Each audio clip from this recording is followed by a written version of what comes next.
ठीक है। तो change in dimension of a thin spherical shell due to internal pressure कैसे कैलकुलेट करेंगे कि हम लोग सबसे पहले स्ट्रेन कैलकुलेट करेंगे। तो दो स्ट्रेसेस हमारे पास जनरेट हो रही है, that is the longitudinal stress and circumferential stress. दोनों की वैल्यू क्या होती है थिन स्फेरिकल सेल में, क्या होती है, इक्वल होती है। तो यहाँ से स्ट्रेन की वैल्यू हम लोग क्या दे सकते हैं, that is the strain is equal to sigma c upon e minus mu sigma l upon e. ठीक है। और सिग्मा सी और सिग्मा एल की वैल्यू सेम है in thin spherical shell, that is the PD by 4टी। ठीक है। यहाँ वैल्यू पुट करेंगे हम लोग पीडी अपॉन 4टी माइनस म्यू पीडी अपॉन 4टी हो जाएगा। वहां से हम लोग स्ट्रेन की वैल्यू कैलकुलेट करेंगे, दैट इज पीडी अपॉन 4टी 1 माइनस म्यू। ठीक है, that is the equation number 1।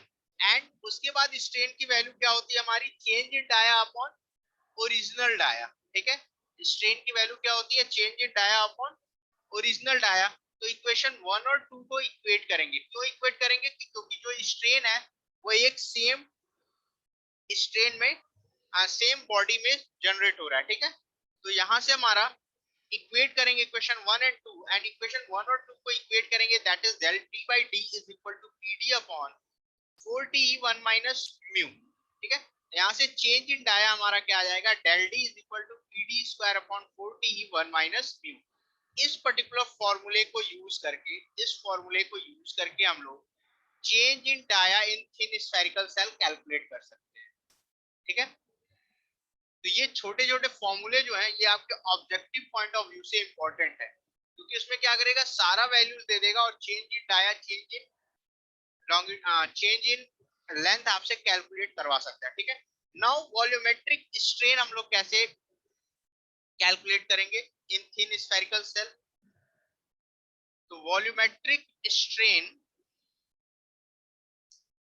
In sphere, ठीक है, वॉल्यूमेट्रिक स्ट्रेन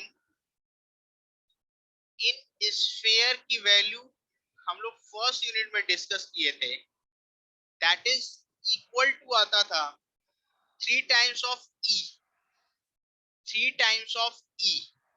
क्या आता था, 3 टाइम्स ऑफ ई, क्योंकि तीनों डायमेंशंस क्या थे, सॉरी, जो डायमेंशंस थे वो क्या थे, आपके इक्वल थे। इस वजह से आपका जो फॉर्मूला आता था वो 3 टाइम्स ऑफ ई आता था। और फर्स्ट यूनिट में इसका डेरिवेशन भी कराया। तो फर्स्ट यूनिट हम लोग वॉल्यूमेट्रिक स्ट्रेन डिस्कस कर रहे थे, तो वहां पे ये फॉर्मूला भी हम लोग डिस्कस किए थे कि volumetric strain in sphere can be given as 3 e और 3 times of del d by d. ठीक है, ये हम लोग डिस्कस किए थे। तो यहाँ से वॉल्यूमेट्रिक स्ट्रेन क्या होता है, del v by b, that is 3 times of e और is equal to 3 del d by d. ठीक है, तो यहाँ पे हम लोग ई की वैल्यू पुट कर देंगे, तो del v by v is equal to क्या आ जाएगा, 3 पीडी अपॉन 4टी 1 माइनस म्यू। और change in volume, change in volume can be given as, change in volume can be given as 3 pd by 4te 1 minus mu into volume, into volume। ठीक है, इस तरीके से हम लोग चेंज इन वॉल्यूम कैलकुलेट कर लेंगे इन स्फेरिकल सेल। क्लियर, ये क्लियर है। ठीक है, अब यहाँ पे वॉल्यूम ऑफ स्फीयर आपको पता होना चाहिए, तब जाके आप क्या करोगे, कैलकुलेट कर पाओगे। ठीक है, तो volume of sphere first unit जब डेरिवेशन कराए थे तब भी बताए थे, और अब बताने की जरूरत नहीं है। ठीक है, तो इस टॉपिक के साथ आप लोग का थिन प्रेशर वेसल का सारे टॉपिक क्लियर हो गए। ठीक है, थिन प्रेशर वेसल का जितना भी टॉपिक था आपका, thin sphere, thin spherical cell, ये सारे क्लियर हो गए। एक और छोटा सा टॉपिक है ज्वाइंट से रिलेटेड।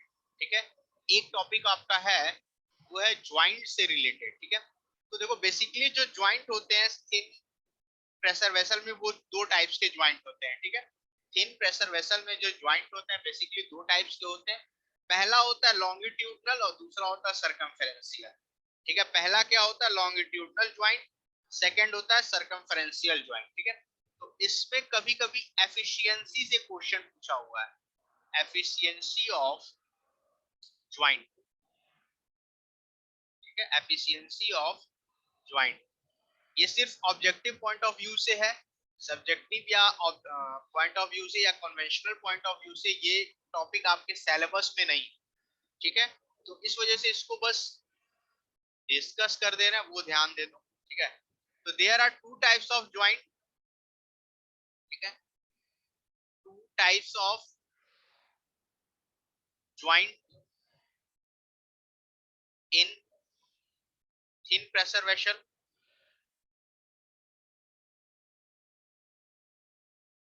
ठीक है, the first one is longitudinal joint and the second one is circumferential joint.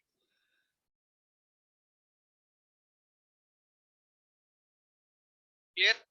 अब देखो जहां पे लॉन्गिट्यूडनल ज्वाइंट होगा वहां पे सरकमफेरेंशियल स्ट्रेस डेवलप होता है। ठीक है, जहां पे लॉन्गिट्यूडनल ज्वाइंट होगा वहां पे सरकमफेरेंशियल स्ट्रेस जनरेट होगा, और जहां पे सरकमफेरेंशियल ज्वाइंट होगा वहां पे लॉन्गिट्यूडनल स्ट्रेस जनरेट होगा। ठीक है, ये आप लोग जब डिटेल फिगर बना के देखोगे तो वहां पे आप लोग को समझ में आ जाएगा कि लॉन्गिट्यूडनल ज्वाइंट पे कैसे सरकमफेरेंशियल स्ट्रेस डेवलप होता है। ठीक है, तो ये पॉइंट याद रखो कि लॉन्गिट्यूडनल ज्वाइंट जहां होगा वहां पे सरकमफेरेंशियल स्ट्रेस होगा, और जहां पे सरकमफेरेंशियल ज्वाइंट आएगा वहां पे लॉन्गिट्यूडनल स्ट्रेस डेवलप होगा। ठीक है, नाउ लेट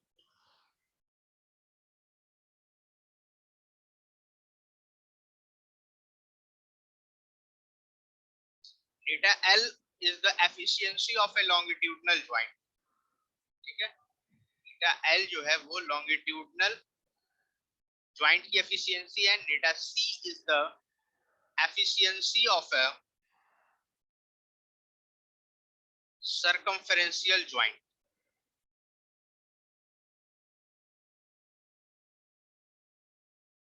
ठीक है, तो यहां से अगर आपसे ये पूछा जाए कि एफिशिएंसी गिवन है और लॉन्गिट्यूडनल स्ट्रेस या सरकमफेरेंशियल स्ट्रेस की वैल्यू क्या होगी, तो यहाँ पे सरकमफेरेंशियल स्ट्रेस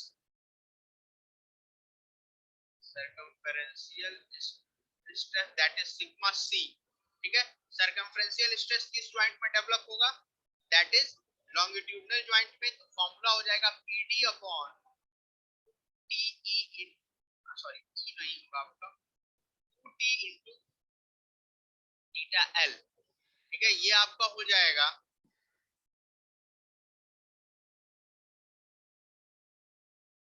सरकमफेरेंशियल स्ट्रेस की value, and for longitudinal stress, longitudinal stress value हो जाएगी आपकी sigma l is equal to PD upon 4t into efficiency of a circumferential joint. ठीक है, ये आपका दो फॉर्मूला हो जाएगा बेसिकली। ठीक है, ये फॉर्मूला आप कब यूज करोगे, जब बिल्ट अप सिलेंडर की बात होगी। Built up cylinder it means जहां पे सिलेंडर जो मैन्युफैक्चर हुआ है वो ज्वाइंट की हेल्प से हुआ है। ठीक है, अभी जो इसके पहले हम लोग डिस्कस कर रहे थे, एज्यूम कर रहे थे कि उसमें कोई भी ज्वाइंट नहीं है। ठीक है, उसमें कोई भी ज्वाइंट नहीं है। ये फॉर्मूला आपका यूज होगा for built up thin cylinder, for built up thin cylinder, for built up thin cylinder, और where the efficiency of a joint is given।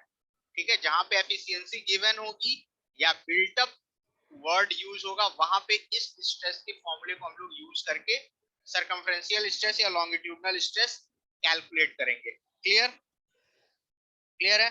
ठीक है, जब भी आपसे पूछा जाए कि एफिशिएंसी ऑफ ज्वाइंट दोनों में से मेजर कौन सा ज्वाइंट होगा, ठीक है, अगर आपसे पूछा जाए एफिशिएंसी ऑफ ए ज्वाइंट, इन दोनों ज्वाइंट में से हम लोग किसे मानेंगे। ठीक है, या दोनों वैल्यूज है, जैसे हम लोग बुक स्ट्रेस पर मैक्सिमम परमिसिबल स्ट्रेस की बात हो रही थी, तो हम लोग सर्कमफ्रेंशियल स्ट्रेस या हुप स्ट्रेस को मैक्सिमम वैल्यू देते थे, ठीक है। तो इसीलिए एफिशिएंसी की जब भी बात आएगी तो हमेशा longitudinal stress and longitudinal joint जो होगा वही आपका इक्विवेलेंट होगा एफिशिएंसी ऑफ ए ज्वाइंट की। Clear,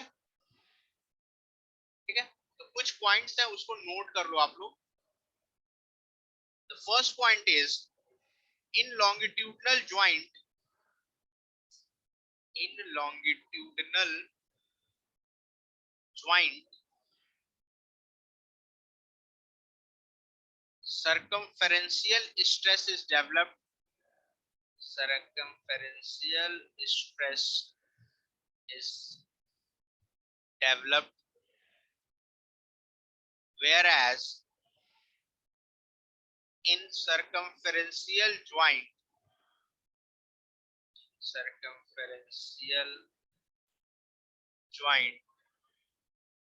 longitudinal stress is developed.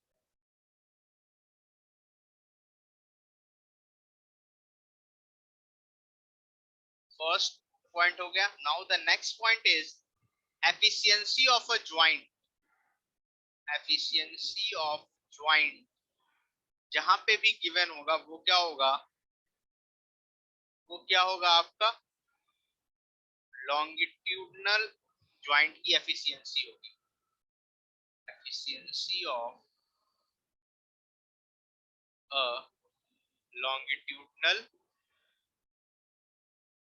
Joint, ठीक है. जहां पे भी एफिशिएंसी अगर पूछा जाए कि what is the efficiency of A joint और आपसे चार ऑप्शन दे दिया जाए, efficiency of longitudinal joint, efficiency of circumferential joint, both और नन ऑफ दिस, तो आप क्या टिक करोगे, efficiency of A longitudinal joint को टिक करोगे. नाउ एक और क्वेश्चन ज्वाइंट से पूछा जा सकता है कि अगर थिकनेस कैलकुलेट करना हो, ठीक है, किसी भी एफिशिएंसी दे दी गई है ज्वाइंट की और थिकनेस कैलकुलेट करना है, तो हमेशा हम लोग हुप स्ट्रेस वाले फॉर्मूले को यूज करेंगे, ठीक है. तो इस पॉइंट को भी लिख लो. If efficiency of a joint is given, if efficiency of a joint is given, the thickness of thin cell, the thickness of thin cell is determined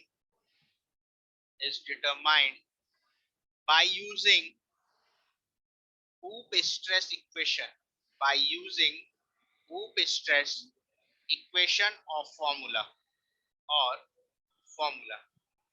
ठीक है. इस फॉर्मूले को यूज करके हम लोग कैलकुलेट करेंगे आपका थिकनेस, ठीक है. तो ये कुछ इंपॉर्टेंट पॉइंट्स थे आपके ऑब्जेक्टिव पॉइंट ऑफ व्यू से और आपके सब्जेक्टिव पॉइंट ऑफ व्यू से भी, ठीक है, एफिशिएंसी ऑफ ज्वाइंट. क्लियर, ठीक है. अब आपका थिन सिलेंडर का पार्ट जितना था वो कंप्लीट हो गया. फ्रॉम मंडे हम लोग थिक सिलेंडर के पार्ट को डिस्कस करेंगे. तो यहाँ पे अगर किसी को कुछ डाउट है तो पूछ लो.